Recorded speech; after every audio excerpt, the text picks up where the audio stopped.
വിദ്യാർത്ഥി സംഘർഷത്തിനിടെ മർദ്ദനമേറ്റ് Elettil MJ higher secondary സ്കൂളിലെ 10ാം class വിദ്യാർത്ഥി മുഹമ്മദ് ഷഹബാസ് കൊല്ലപ്പെട്ട കേസിൽ കുറ്റാരോപിതരായ വിദ്യാർത്ഥികളെ വകവരുത്തുമെന്ന് ഭീഷണിപ്പെടുത്തി സ്കൂളിലേക്ക് ഊമക്കത്ത്.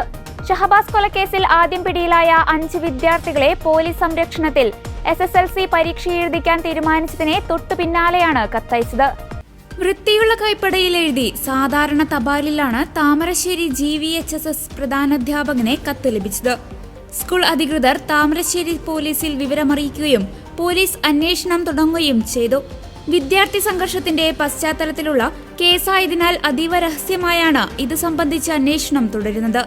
കേസിൽ ആദ്യം പിടിയിലായ 5 വിദ്യാർത്ഥികളുടെ പരീക്ഷാ കേന്ദ്രം കോരങ്ങാട്ടെ സ്കൂളിൽ നിന്ന് മാറ്റാൻ തീരുമാനിച്ചതിന് മുമ്പാണ് കത്തയച്ചിരിക്കുന്നത്. ഷഹബാസിനെതിരെ നടന്ന അക്രമത്തിൽ അമർഷം രേഖപ്പെടുത്തുകയും കുറ്റാരോപിതർക്കെതിരെ കൊലവിളി നടത്തുകയും ചെയ്യുന്ന കത്താണ് വിലാസം രേഖപ്പെടുത്താതെ അയച്ചിരിക്കുന്നത്. കോരങ്ങാട്ടെ വിദ്യാലയത്തിൽ പോലീസ് സുരക്ഷയോടെ ഏതാനും പരീക്ഷയെ എഴുതാൻ പറ്റൂവെന്നും SSLC പരീക്ഷകൾ പൂർത്തിയാക്കും മുമ്പേ കുട്ടികളെ അപായപ്പെടുത്തുമെന്നാണ് ഭീഷണി കത്തിൽ പറയുന്നത്. കത്തിലെ വ്യക്തമായി പതിയാത്ത പോസ്റ്റ് ഓഫീസ് സീൽ പരിശോധിച്ച് അയച്ച സ്ഥലം കണ്ടെത്താനുള്ള ശ്രമത്തിലാണ് അന്വേഷണ സംഘം. ഉള്ളടക്കത്തിലെ പരാമർശങ്ങൾ പരിശോധിക്കുമ്പോൾ കത്തെഴുതിയത് വിദ്യാർത്ഥികളുടെ പരീക്ഷാ കേന്ദ്രം കോരങ്ങാട്ടു നിന്ന് NGO ക്വാർട്ടേഴ്സ് GHSലേക്കും പ്രതിഷേധത്തെ തുടർന്ന് അവസാന ദിവസം ഒബ്സർവേഷൻ ഹോമിലേക്കും മാറ്റുന്നതിന് മുമ്പാണെന്നത് വ്യക്തമാണ്. തിങ്കളാഴ്ചയാണ് പരീക്ഷാ കേന്ദ്രം മാറ്റുന്നത്. ചൊവ്വാഴ്ചയാണ് 6ാമത്തെ വിദ്യാർത്ഥിയും പിടിയിലാവുന്നതും.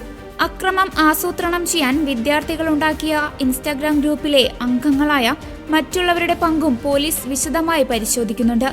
അക്രമത്തിന് ഇൻസ്റ്റാഗ്രാം ഗ്രൂപ്പിലെ ആരുടെയെങ്കിലും പ്രേരണ അക്രമം നടത്തിയ കുട്ടികൾക്കുണ്ടോ എന്നും പോലീസ് അന്വേഷിക്കുന്നു.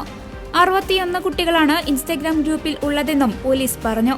അതേസമയം ഷഹബാസിന്റെ കൊലപാതകവുമായി ബന്ധപ്പെട്ട് മെറ്റ കമ്പനിയിൽ നിന്ന് അന്വേഷണ സംഘം വിവരങ്ങൾ തേടി. സംഘർഷം ആസൂത്രണം ചെയ്ത ഇൻസ്റ്റാഗ്രാം ഗ്രൂപ്പിനെ കുറിച്ചുള്ള വിവരങ്ങൾ അറിയാനായാണ് നീക്കം. താമരശ്ശേരിയിലെ ഷഹബാസിന്റെ വീട്ടിലെത്തിയ അന്വേഷണ സംഘം മൊബൈൽ ഫോണുകൾ ഉൾപ്പെടെ പരിശോധിച്ചു. ട്യൂഷൻ സെന്ററിൽ വെച്ചുണ്ടായ തർക്കത്തിന് പകരം ചോദിക്കാനായുള്ള ആസൂത്രണം 10ാം ക്ലാസ് വിദ്യാർത്ഥികൾ നടത്തിയത് സമൂഹ മാധ്യമ ഗ്രൂപ്പുകൾ വഴിയാണെന്ന കാര്യം നേരത്തെ പുറത്തുവന്നിരുന്നു.